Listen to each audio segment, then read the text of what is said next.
श्री सुखदेव मुनि महाराज राजा परीक्षित को सूर्य वंश के बारे में बता रहे थे, सूर्य वंश के राजाओं के बारे में बता रहे थे।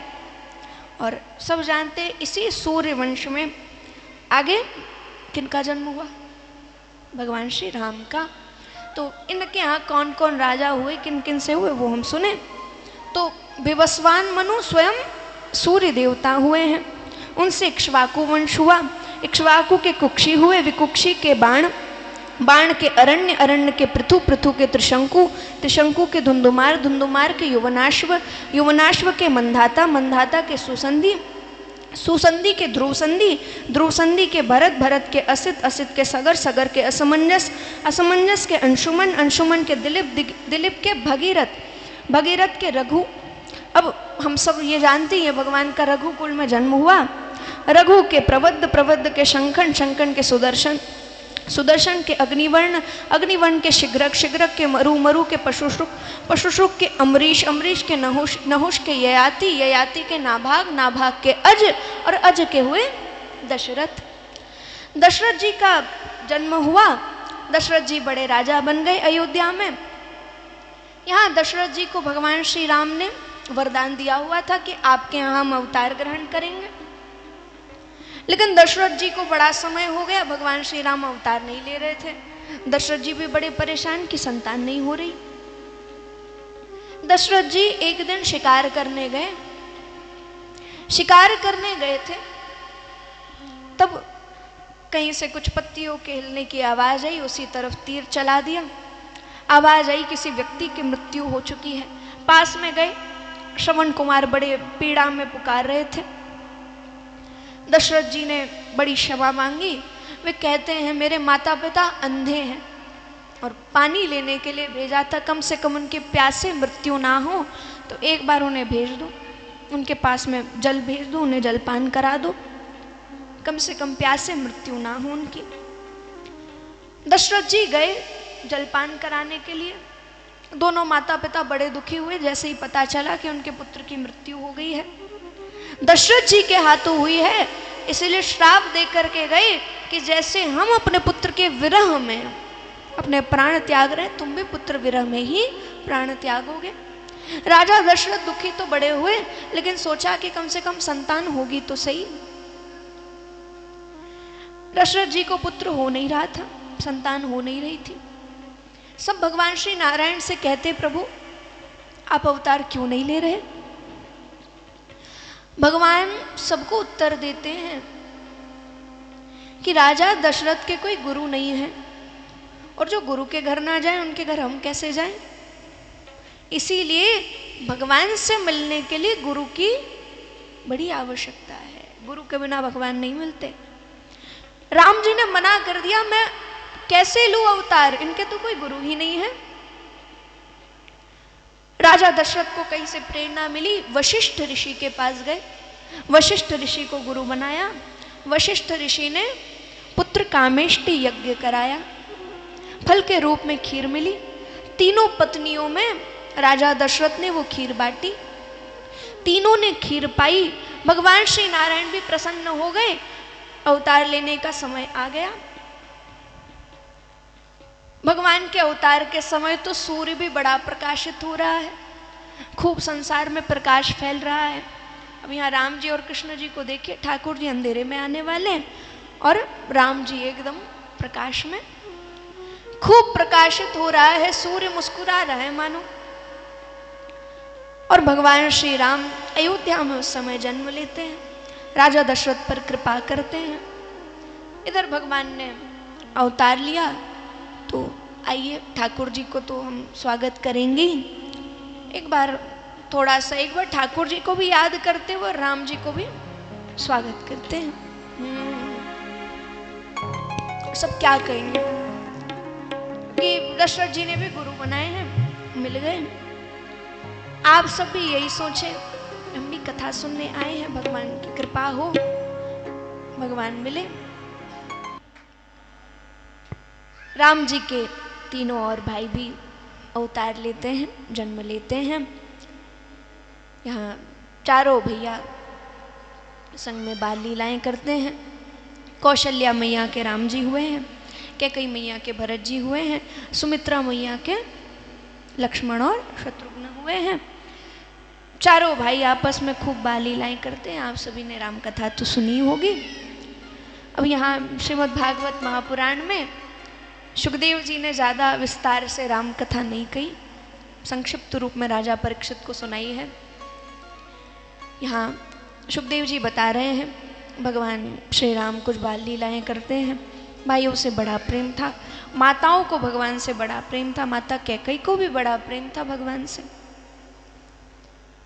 भगवान को राजा दशरथ गुरुकुल भेजते हैं, भगवान गुरुकुल जाते हैं, शिक्षा ग्रहण करके भगवान लौटे।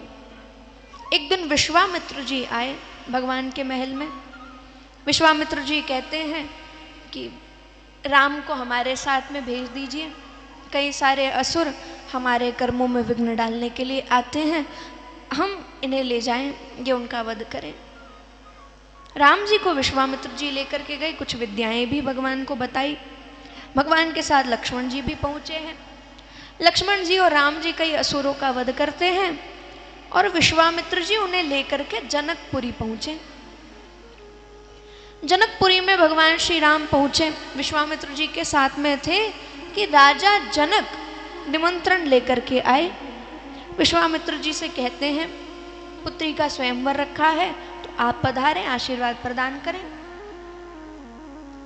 विश्वामित्र जी भगवान श्री राम और लक्ष्मण जी को लेकर के पहुंचे। यहाँ माता सीता के स्वयंवर में धनुष रखा गया, जो इस धनुष को उठा लेगा उसका सीता मैया से विवाह होगा। कई सारे राजा ने प्रयास किया धनुष उठाने का, लेकिन नहीं उठा पाए। अंत में भगवान श्री राम को कहा गया आप ही उठा लीजिए। भगवान श्री राम धनुष के पास में पहुंचे। जो राजा दोनों हाथ से नहीं उठा पाए, पूरे शरीर का बल लगाकर नहीं उठा पाए, भगवान श्री राम ने एक ही हाथ से उठा लिया। भगवान यहाँ प्रत्यंचा चढ़ाने गए कि वो टूट गया। अब यहाँ तो भगवान ने जब धनुष उठाया तभी समझो विवाह हो गया, लेकिन यहाँ अयोध्या में बताया गया भगवान का अच्छे से विवाह कराया गया। अयोध्या से सब बारात लेकर के आए, वो भी बिना दूल्हे की, क्योंकि दूल्हा तो पहले ही आया था। सब आए बारात लेकर के, भगवान श्री राम का विवाह कराया गया माता सीता से। वशिष्ठ जी भी साथ में थे। कहा हमारे यहाँ ये 3 बालक बच रहे हैं, यहाँ ये 3 कन्याएं, इनसे विवाह करा दो। चारों भाइयों का विवाह हो गया। भगवान वापस अयोध्या आए। भगवान अयोध्या पहुंचे थे। यहाँ दशरथ जी सोचते हैं कि अब राम जी का राज्याभिषेक हो जाना चाहिए, अब राजा बन जाना चाहिए भगवान को। दशरथ जी ने भगवान श्री राम के राज्याभिषेक की घोषणा यहाँ की कि रात्रि में ही सब बदल गया। माता कैकेयी को भवन में जाकर के बैठ गई। राजा दशरथ को पुराना वचन याद कराया और वचन में उसके बदले यही मांग लिया, यही इच्छा मांग ली कि राम को 14 वर्ष का वनवास। राम जी जैसे ही सुनते हैं कि कैकेयी मैया ने 14 वर्ष का वनवास दिया है, भगवान जाने लगे। लक्ष्मण जी कहते हमारे तो सब कुछ आप हो, माता रामो मत पिता रामचंद्र, स्वामी रामो मत सखा रामचंद्र, सर्वस्व में रामचंद्र, दयालु नान्यम जान नहीं वो जाने न जाने। हमारे तो माता पिता सखा बंधु सब आप ही हैं, आप ही के साथ हम भी चलेंगे। लक्ष्मण जी जाने लगे। माता सीता कहती विवाह तो आपसे हुआ था, इस महल से थोड़ी ना हुआ, आपके साथ हम भी चलेंगी। भगवान श्री राम के साथ में माता सीता और लक्ष्मण जी जाने लगे। भगवान वनवास पर गए। कई भक्तों को भगवान दर्शन देते जा रहे हैं, कई लीलाएं भगवान ने की। माता सीता का रावण ने अपहरण कर लिया। भगवान श्री राम को पता चला। भगवान श्री राम वानर सेना का सहारा लेते वानर सेना से भगवान मिले, उन पर भी कृपा करी। सुग्रीव से मिले, हनुमान जी से मिले। बाली का भगवान ने वध किया। भगवान वानर सेना के साथ में मिले। वानर सेना द्वारा, वानर सेना में 2 वानर थे, नल और नील।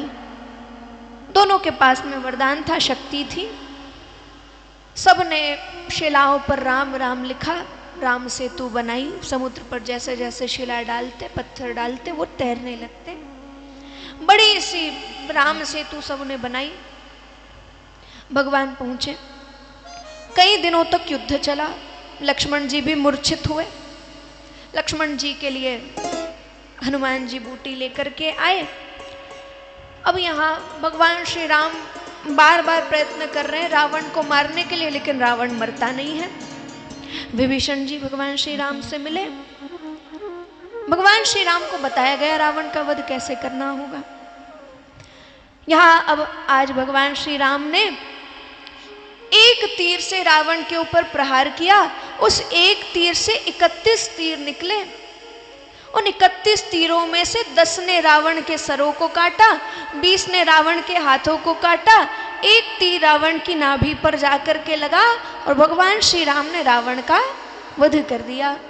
बोलिए श्री रामचंद्र भगवान की। भगवान ने रावण का वध किया। माता सीता के संग कई भक्तों को दर्शन देते हुए भगवान अयोध्या में पहुंचे।